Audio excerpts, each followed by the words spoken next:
Bonjour et bienvenue sur cette vidéo, je suis David de Facile PC. Vous avez travaillé sur ce fichier, c'est sûr et certain. Vous avez travaillé sur ce document il y a quelques jours, c'est absolument certain. Mais où est-ce qu'il est passé? Eh bien c'est peut-être une question que vous vous êtes déjà posée. Et croyez-moi, ce n'est pas un cas isolé, vous n'êtes très certainement pas la seule personne à vous être posé cette question-là.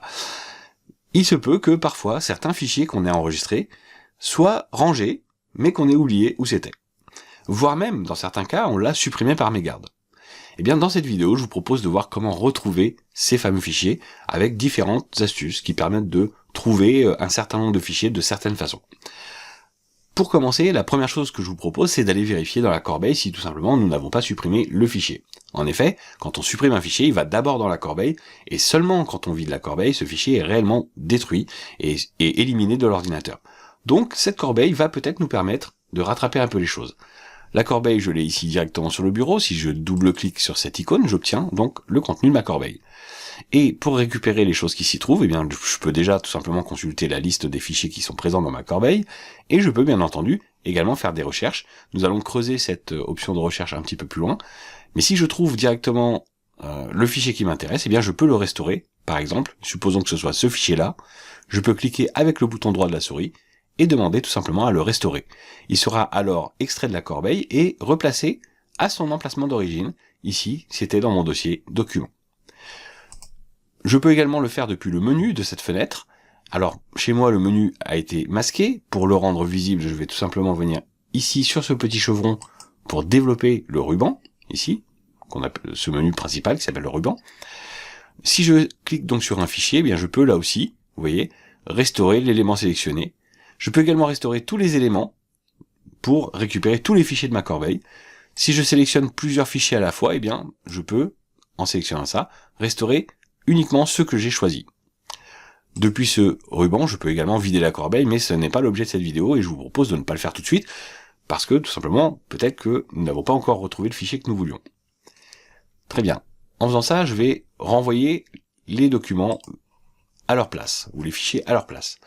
Mais supposons que le fichier ne soit pas dans la corbeille, donc je ne l'ai probablement pas supprimé. Ou alors il est complètement perdu et je ne sais pas encore. Comment puis-je faire pour retrouver ce fichier? Eh bien je vais me rendre ici sur l'explorateur de fichiers, et je vais pouvoir utiliser la recherche ici. Je peux le faire en étant directement dans un dossier, supposons que je sois dans mon dossier de documents, je sais que mon fichier se trouve quelque part ici, eh bien je peux par exemple imaginez que je cherche voilà un fichier qui s'appellerait modèle TCD.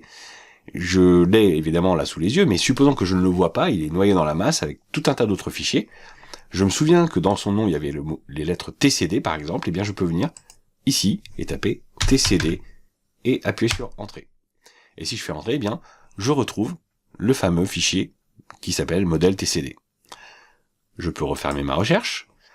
Si je souhaite plutôt chercher par exemple un fichier qui s'appelle liste de noms, ou liste nom, eh bien je peux là aussi taper liste, et si je m'arrête à liste, je vais avoir effectivement tout ce qui contient le mot liste. Alors attention, parce que modèle TCD contient également le mot liste, mais pas forcément dans le titre du fichier, peut-être tout simplement à l'intérieur. Donc ça peut être également intéressant. Windows sait chercher à l'intérieur de certains fichiers. Donc là j'ai par exemple ce fichier qui est un PDF, j'ai deux fichiers qui peuvent s'ouvrir avec Excel, et j'ai un autre fichier Excel qui peut-être contient le mot liste à l'intérieur. Très bien. Je peux également utiliser d'autres moyens pour retrouver plus finement certaines choses. Imaginons que je sache que la date de modification de mon fichier soit le 10 juin. Eh bien je pourrais rechercher un fichier ou tous les fichiers qui ont été modifiés le 10 juin. Pour faire ça, je viens ici taper tout simplement date de modification, je mets le symbole de point et j'écris le 10/06/2023. Je valide, et là je vais trouver uniquement les fichiers qui ont été modifiés le 10 juin 2023. Donc ce moyen de rechercher est assez pratique. Je vais vous montrer encore une dernière astuce. Alors pour ça j'ai fait un dossier qui s'appelle exemple, dans lequel j'ai placé des fichiers qui ont des noms très similaires, donc Toto, Titi, Tata, Tonton, Toutou. Supposons que je souhaite effectivement récupérer tous les fichiers qui commencent par un T et qui ensuite ont n'importe quelle lettre, puis à nouveau un T, puis n'importe quelle lettre. Ça marchera pour Tata, pour Titi, pour Toto, ça ne marchera pas pour d'autres. Et bien pour faire ça, je peux remplacer une lettre à l'intérieur d'un nom. Donc je peux faire, au lieu de taper Toto, je vais faire T, point d'interrogation pour remplacer une lettre, à nouveau la lettre T, puisqu'il y a un T en troisième position, à nouveau un point d'interrogation, et puisque ce sont des fichiers texte, et bien je vais tout simplement ajouter .txt. Voilà. Et là, je vais chercher tous les fichiers qui ont une extension .txt, donc les fichiers texte, et qui contiennent un T en première position, n'importe quelle lettre en deuxième, un T en troisième position, n'importe quelle lettre en dernière position. Si je souhaitais effectivement chercher tous les fichiers qui commencent par TO, eh bien je peux taper TO, et là aussi je peux mettre étoile, pour dire que je veux TO et n'importe quoi derrière. Donc si je lance cette recherche, eh bien je vais avoir Tobo, Toutou, Tonton, Toto, et je peux comme ça avoir mes fichiers qui commencent par TO. Si je veux que le texte commence par n'importe quoi, mais qu'il se finisse obligatoirement avec la lettre N, eh bien je vais dire étoile N, et je valide avec l'entrée. Et là je vois que je n'ai que Tonton qui a un nom finissant par la lettre N.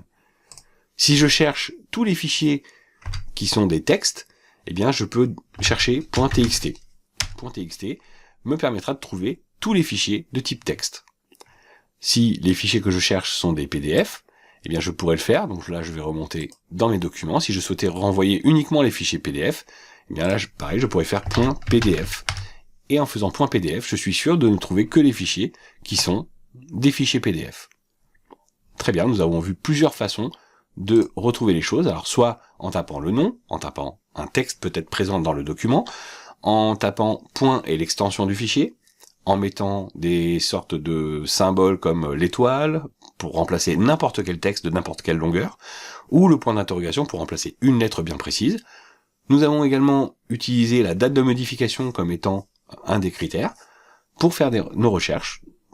Je peux à présent fermer ce dossier. J'espère que ces petites astuces vous aideront à retrouver vos documents dans votre ordinateur. Je vous remercie de votre attention et je vous dis à très bientôt pour une prochaine vidéo.